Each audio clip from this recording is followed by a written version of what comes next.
నమస్తే కిరణ్ టీవీ భక్తి ప్రేక్షకులకి స్వాగతం. ప్రస్తుతం మనతో పాటు ఉన్నారు ప్రముఖ ఆధ్యాత్మికవేత్త, జ్యోతిష్య, వాస్తు పండితులు, లలిత అమ్మవారి ఉపాసకులు నానాజీ పట్నాయక్ గారు. నమస్కారం గురుగారు. శ్రీమాత్రే నమః. గురుగారు, మనకైతే అక్షయ తృతీయ దగ్గరలో ఉంది గురుగారు.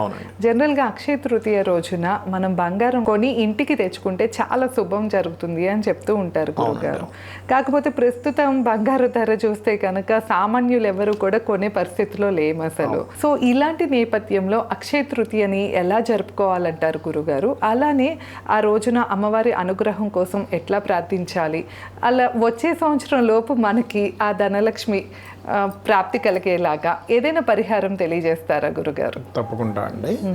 ఫస్ట్ ఆఫ్ ఆల్ ఏంటంటే పాయింట్ నెంబర్ 1, మీరు ఆ రోజు బంగారం కొనుక్కునే డబ్బులు ఉంటే కొనుక్కోండి, తప్పేం లేదు. కానీ శాస్త్రంలో ఎక్కడా కూడా మనకి అక్షయ తృతీయ నాడు బంగారమే కొనాలి, బంగారం కొనకపోతే చాలా ఇబ్బంది అనేటువంటిది లేదు. మీ దగ్గర డబ్బులు ఉన్నాయో కొనుక్కోండి. ఎందుకంటే బంగారం అనేటువంటిది ఎప్పటికీ కూడా సేఫెస్ట్ ఇన్వెస్ట్మెంట్. మనం ఇప్పుడంటే ఇప్పుడు డబ్బు చేసుకోగలం, ల్యాండ్ అలా డబ్బు చేసుకోలేము మనం. అది కూడా అవుతుంది కానీ టేక్స్ టైం.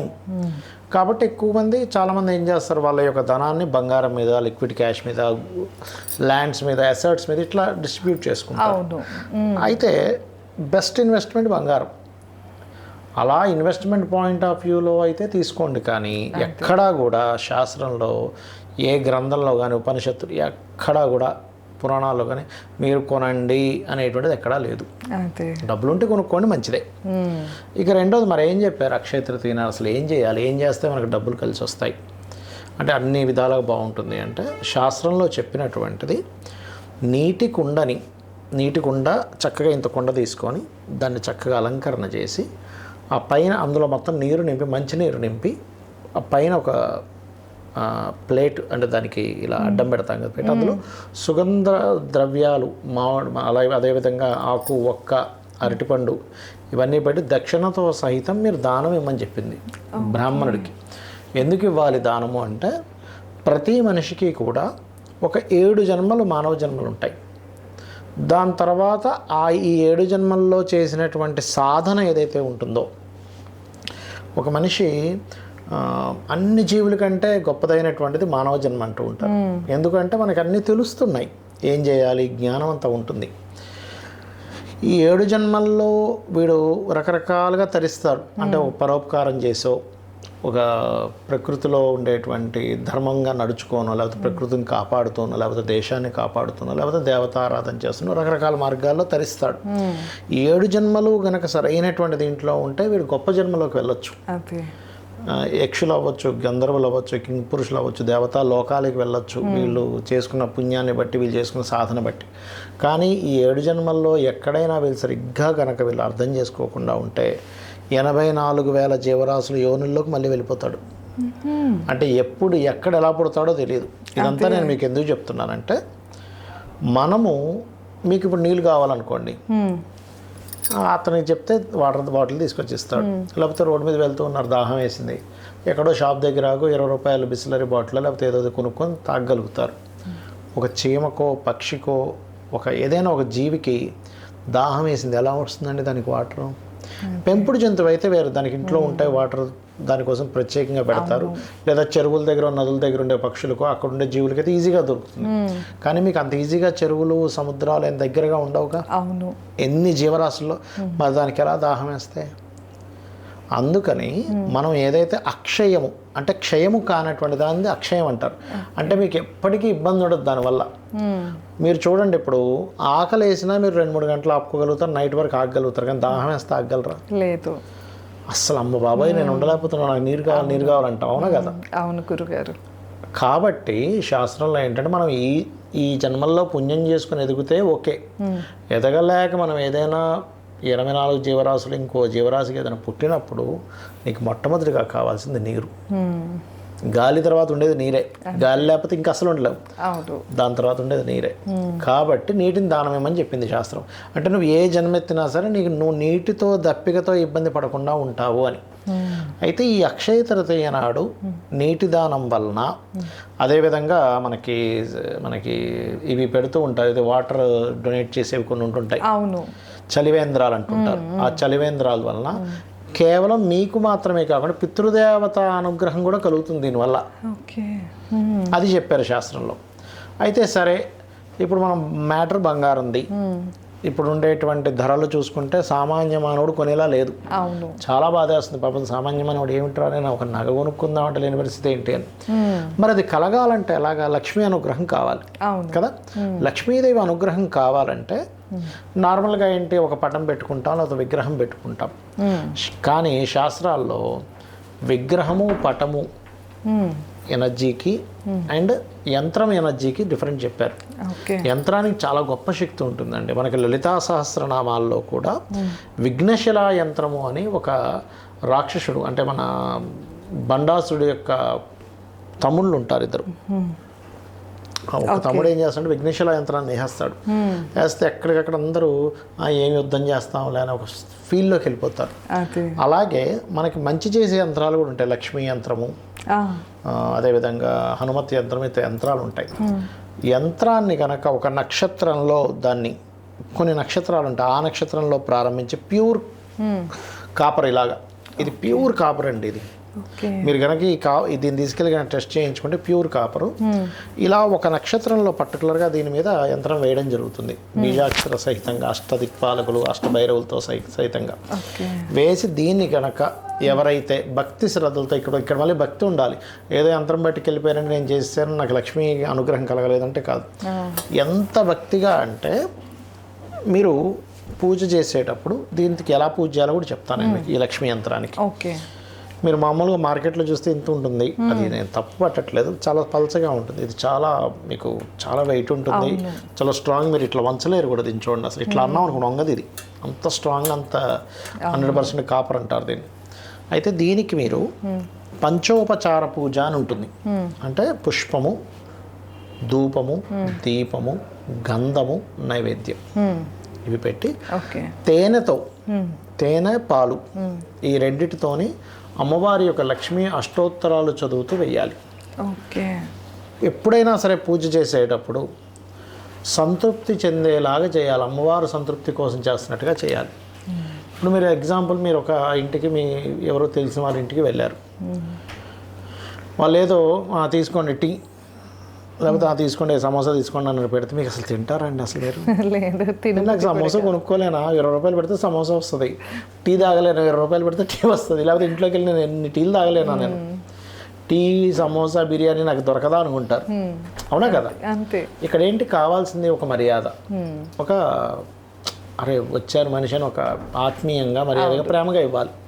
అప్పుడే మనిషి స్వీకరిస్తాడు. మరి అలాంటప్పుడు దేవతలాగా చాలామంది చేసే మిస్టేక్స్ ఏంటంటే, ఉదయం పూజ చేసుకోవాలి. సరే రాత్రి అంతా నైట్ డ్యూటీ చేశాడు, బాగా అలసిపోయాడు, ఎప్పుడు మధ్యాహ్నం లేచాడు అంటే దట్ ఈస్ డిఫరెంట్. 10 గంటలు లేచాడు వేరు. కానీ చాలామంది చేసే మిస్టేక్ ఏంటంటే, పొద్దునే పూజ చేయకుండా ఏదో 10 గంటలకో 11 గంటలకో లేకపోతే మధ్యాహ్నం సాయంత్రమో చేస్తూ ఉంటారు. పొద్దునే డ్యూటీ ఉంది, జాబ్కి వెళ్ళిపోయారు పాపం, ఆడపిల్ల ఇంట్లో పనులు చేసుకోవాలి, వెళ్ళాలి, సాయంత్రం పూజ చేసుకుంటే దట్ ఈస్ డిఫరెంట్ కేస్. అది ఎలాంటిదంటే అవమానించినట్టే. నీకు నిజంగా సొంత కూతురో కొడుకో ఇంట్లో ఉంటే అలాగే నువ్వు భోజనం పెడతావా? లేదు కదా. పొద్దున్నే టిఫిన్ పెడుతున్నావుగా, మధ్యాహ్నం భోజనం పెడుతున్నావుగా, సాయంత్రం మళ్ళీ డిన్నర్కి పెడుతున్నావుగా. సొంత కూతురునో కొడుకునో ఎంత చక్కగా చూసుకుంటామో దేవతను కూడా అలాగే చూడాలి. మీరు ఎంత భక్తి శ్రద్ధలతో చేస్తారో అమ్మవారి ఆరాధన, అందులో ముఖ్యంగా లక్ష్మీదేవి ఆరాధన, కనక వర్షం కురవడం ఖాయం. ఎందుకు కురుస్తుందండి? ఏం అమ్మవారికి ఇంకేం పని పట్టలేదా అంటే, భక్తికి ప్రసన్నరారవుతుంది. లలితా సహస్రనామాల్లో భక్తిగమ్య భక్తివస్య అనే నామం ఉంటుంది. అంటే భక్తికే అమ్మవారు వశ్యం అవుతుందట. భక్తి వల్లే మనం అమ్మవారిని చేరుకోగలమట. అలా అని అమ్మవారికి ఏం బంగారు పూలతో చేసి, మీకు భక్తి లేకుండా మీరు బంగారు పూలతో చేసినా అనుగ్రహించదు అమ్మవారు. మీకు కావాల్సింది ఏంటంటే భక్తిగా చేయగలగాలి. మీరు ఉన్నారు, ఏమండి స్వప్న గారు ఈ టీ తీసుకోండి అని ప్రేమగా ఆత్మీయంగా ఇవ్వడం వేరు, సరేలే అక్కడ ప్లేట్ పడేయడం వేరు. ఇంకా దేవతలైనా ఎంతో కొంత ఎప్పటికప్పుడు సర్లే వీడు అజ్ఞానంలో ఉన్నాడులే అని అనుకుంటారు. కానీ పితృదేవతలు అలా కాదట. ఏమాత్రం మనం శ్రద్ధ లేకుండా చేస్తే వెళ్ళిపోతారు. ఏంట్రా వీడు, మాకు పని పాటు లేదని వెళ్ళిపోతారు పితృదేవతలు. కాబట్టి ఈ యంత్రాన్ని మీరు కనుక, ఇందులో ఏంటంటేనండి మెయిన్గా కొన్ని నక్షత్రాల్లో మాత్రమే దీన్ని చెక్కడం జరుగుతుంది. కొన్ని ఉంటాయి దీనికి. దీని చాలా నీట్గా లక్ష్మీ అమ్మవారిది. అండ్ ఇది ఎవరైనా పూజించవచ్చు. అష్టదిక్పాలకులు, అష్టమాతృకులు ఉంటారు. అంటే గురుగారు ఇప్పుడు మీరు ఇందాక చెప్పారు కదా మనం పూజ ఎలా చేయాలో, సో ఆ విధానం రోజు 2 పూట్ల చేయాలా గురుగారు, ఎట్లా చేయాలి? 2 పూట్లు చేస్తే ఇంకా అదృష్టం. అసలు నన్ను అడిగితే మీరు చేయడం కాదు, అమ్మవారు చేయించుకుంటుంది. ఇక్కడ మనం ఏమనుకుంటాం, అబ్బా నేను చేస్తున్నాను, కాదు. మీకు యోగం ఉంటే ఆవిడ పాదాలు పట్టుకునే ఛాన్స్ ఇస్తుంది, లేకపోతే ఇవ్వదు. అంతే కదా. అవును. అంతే. అమ్మవారు అనుగ్రహం అంతే. అది అమ్మవారు నేను రోజు 3 పూట్లు చేస్తున్నా, 2 పూట్లు చేస్తున్నా అంటే గొప్ప చెప్పుకుంటారు బాబు, చెప్పడం కదరా, అమ్మవారు చేయిస్తుంది మీతో. అంతే, అది కూడా రాసి పెట్టి ఉండాలి. చాలా మంది చూడండి, ఏదో టెంపుల్కి వెళ్తారు, అక్కడికి వెళ్ళిన తర్వాత అక్కడ దాకా వెళ్ళామండి, దర్శనం నుంచి వెనక్కి వచ్చామంటారు. అర్థమేమిటి? లోపల నీకు దర్శనం అయ్యే యోగం లేదు అక్కడ. చాలా మంది పెద్ద పెద్ద దీంతో లోపల స్పర్శ దర్శనానికి నేను పలానా వాళ్ళతో పైరవి చేయించుకున్నాను వెళ్ళిపోతానండి అంటే అక్కడికి వెళ్ళే స్పర్శ దర్శనం దొరకదు. మీకు ముట్టుకునే యోగం మీకు అన్ని డబ్బులతో అవ్వండి, అనుగ్రహం ఉంటేనే అవుతుంది. అంత ముందు కాశీకి అనేవాళ్ళు కదా గురుగారు, ఇట్లానే కాశీ వెళ్ళాలంటే కనుక ఆజ్ఞ ఉంటేనే ఉంటేనే, అంత ఈజీ కాదు. కాబట్టి ఏంటంటే భక్తిగా గనక ఇది చేస్తూ ఉంటాయి. ఇది కాకపోతే ఒరిజినల్ కాపర్ అవడం వల్ల ఏమవుతుందంటే మీకు వారం 10 రోజులకు ఒక్కసారి కొంచెం నల్లగా అవుతున్నప్పుడు అలా తీసి చక్కగా క్లీన్ చేసేసుకొని మళ్ళీ పెట్టుకొని మళ్ళీ ఆరాధన చేసుకోవచ్చు. కొంతమంది దీన్ని ఇలా నిలబెట్టుకొని ఈ కుంకుమ ఇలా వేస్తూ చేస్తారు. దీన్ని ఇలా పడుకోబెట్టేసి మన వైపు అమ్మవారు చూసేలాగా ఇటు తల ఉందండి, ఇటు పాదాల భాగం ఉంది, ఇలా పెట్టి పాదాల దగ్గర ఇట్లా వేస్తూ చేసుకోవచ్చు. ఇలా పెట్టకూడదు, అంటే ఇటు తల ఉండి అటు పాదాలు ఉండేలా పెట్టకూడదు. పూజ గదులు ఇలా పెట్టేసి చేసుకోవచ్చు. మీరు ఏదైనా ఊరు వెళ్తున్నారు, చాలామంది ఏం చేస్తారంటే ఊరు వెళ్తే దీన్ని బియ్యంలో పెట్టడం, నీళ్ళలో పెట్టడం చేస్తారు. అదొక పద్ధతి. కానీ ఎప్పుడైనా సరే ఒకటే గుర్తుపెట్టుకో, 2 రోజులు ఊరు వెళ్తున్నారు, 2 రోజులకి సరిపోయేంత నైవేద్యాన్ని అక్కడ పెట్టి డ్రై ఫ్రూట్స్ లాంటివి, అమ్మా నేను 2 రోజులు ఉండట్లేదు అమ్మా అని పెట్టేసి అలా. అదేంటంటే మీరు ఓ పుష్పం పెడుతున్నారంటే పుష్పం నిజంగా అమ్మవారు ఇక్కడ ఉంది, కాకపోతే యంత్ర రూపంలో ఉందనే భావనతో పుష్పాన్ని ఇక్కడ పెట్టాలి. అమ్మవారు ఇక్కడ ఉంది అని గంధం పెట్టగలగాలి, అమ్మవారు ఇక్కడ ఉంది అని ధూపం చూపించగలగాలి.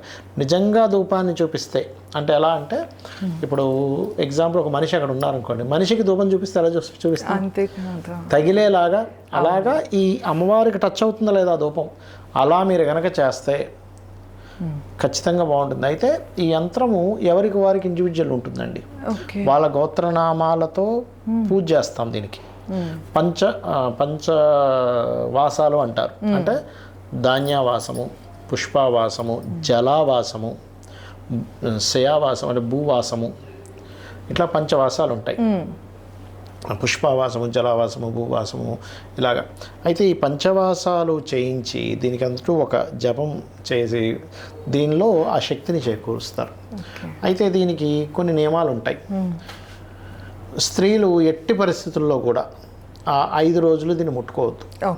మరి ఇంట్లో స్త్రీమూర్తి ఒకతే ఉందంటే ఆవిడే చేసుకుంటుంది అంటే ఆ 5 రోజుల ముందు మనకు అర్థమైపోతుందిగా ఎప్పుడు వస్తుంది ఏంటంటే ఇంట్లో పిల్లలతో కొంచెం దీని దగ్గర నైవేద్యం అది పెట్టించేసి పిల్లలతో ఆ 5 రోజులు మామూలు దీపం వెలిగింపజేయచ్చు. ఎందుకంటే మీకు ఇబ్బంది ఉంది కాబట్టి. లేదా పురుషుడు చేస్తున్నాడు పర్వాలేదు. ఈ రకంగా కొంచెం పాటించాలి. ఎందుకంటే ఏదైనా సరే ఒక ఎనర్జీ ఉందన్నప్పుడు అందులో హయ్యర్ ఎనర్జీ ఉంటుంది. ఇట్లా ఉన్నప్పుడు హయ్యర్ ఎనర్జీ ఉన్నప్పుడు దానికి తగ్గట్టుగా దాని నియమాలు పాటించాలి. ఇది 100 years ఉంటుందండి. దీని ఎనర్జీ 100 years ఉంటుంది, ఆల్మోస్ట్ 100 సంవత్సరాల వరకు ఇది ఎక్కడ మీకు పాడవదు. ఇంకోటి ఏంటంటే దాని ఎనర్జీ అలా ఉంటుంది. వాళ్ళు చేయకుండా అలా వదిలేస్తే మాత్రం ఎనర్జీ లుప్తమైపోయి లోపల నుంచి కళలు వెళ్ళిపోతాయి. అది సో అంటే ఏంటంటే పర్సనల్ గోత్రనామాలతో చేస్తారు కనుక వాళ్ళకి సూటెడ్. సో 100 years అయితే ఇంట్లో పెట్టుకుని నిత్యం పూజ చేస్తే వాళ్ళకి ఎలాంటి లోటు అయితే ఉండదు. ఒకవేళ వీళ్ళు తరతరాలు చేసుకుంటారు, మా తర్వాత మా పిల్లలకు కూడా అన్నప్పుడు వాళ్ళ పిల్లల గోత్రనామాలు కూడా ఇవ్వాలి. ఎందుకంటే తర్వాత తరం కూడా చేసుకోవాలి కదా. తప్పకుండా గురుగారు. సో విన్నారు కదా, ఈ ధనలక్ష్మి యంత్రం గురించి అయితే గురుగారు ఎంతో క్లియర్గా మనకు తెలియజేశారు. సో బంగారం ఒక్కటే కాదు, మనకి ముందు మనకి అలాగే మన తరాలకు కూడా ఉపయోగపడేలాగా 100 ఏళ్ల పాటు శక్తి ఉన్న ఈ ధనలక్ష్మి యంత్రం కనుక కావాలి మీకు అనుకుంటే కనుక కింద గురుగారు నెంబర్ ఇస్తున్నాం, తప్పకుండా కాంటాక్ట్ అయ్యి మీరు అన్ని డీటెయిల్స్ తెలుసుకోవచ్చు. అలాగే మీ గోత్రనామాలతో పర్సనలైజ్డ్ చేసి ఈ యంత్రాన్ని తయారు చేయించడం జరుగుతుంది. ధన్యవాదాలు. నమస్కారం. శ్రీమాత్రే నమః.